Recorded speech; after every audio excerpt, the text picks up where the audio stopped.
تبارك الذي بيده الملك وهو على كل شيء قدير، الذي خلق الموت والحياة ليبلوكم أيكم أحسن عملا وهو العزيز الغفور، الذي خلق 7 سماوات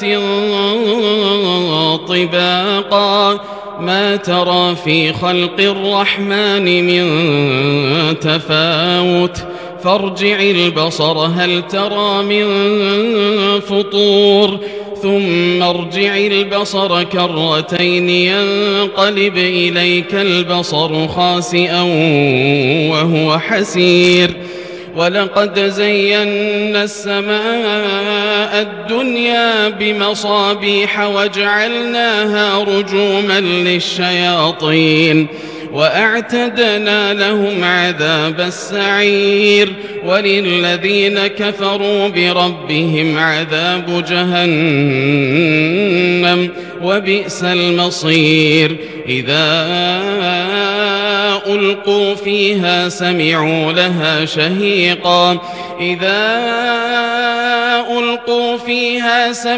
لها شهيقا وهي تفور تكاد تميز من الغيظ، كلما ألقي فيها فوج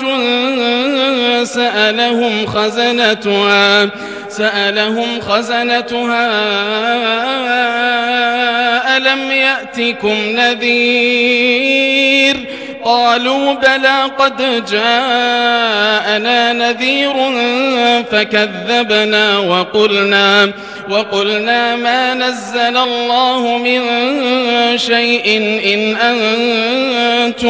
إن أنتم إلا في ضلال كبير.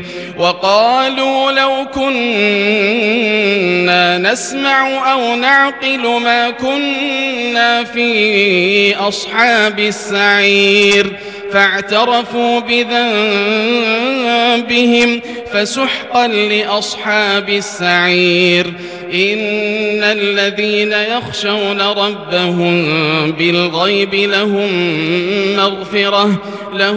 مغفرة وأجر كبير.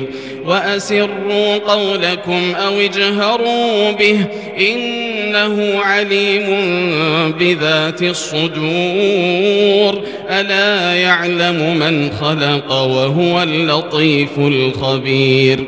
هو الذي جعل لكم الأرض ذلولا فامشوا في مناكبها وكلوا من رزقه وإليه النشور.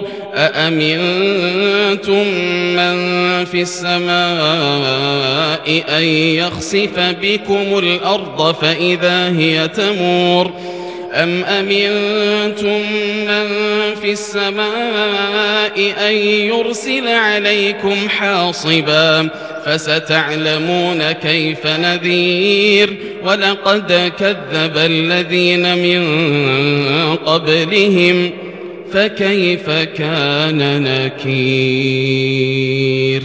أولم يروا إلى الطير فوقهم صافات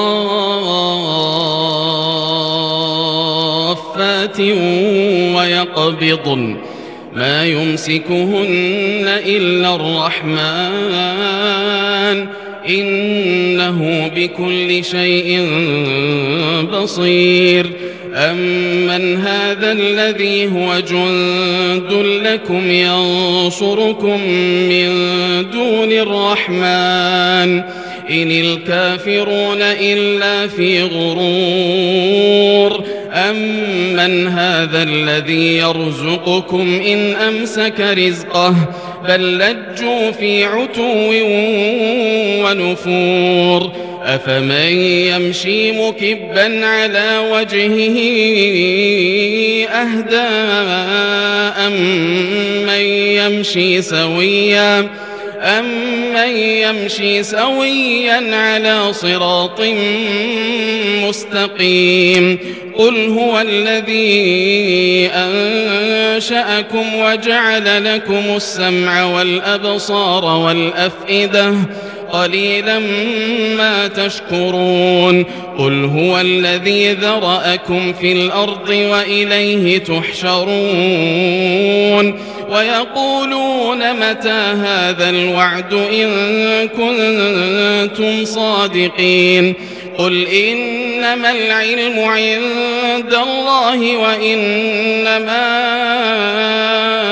أنا نذير مبين فلما رأوه زلفة سيئت وجوه الذين كفروا وقيل هذا الذي كنتم به تدعون قل أرأيتم إن أهلكني الله ومن معي أو رحمنا فمن يجير الكافرين من عذاب أليم قل هو الرحمن آمنا به وعليه توكلنا فستعلمون من هو في ضلال مبين قل أرأيتم إن أصبح ماؤكم غورا فمن يأتيكم بماء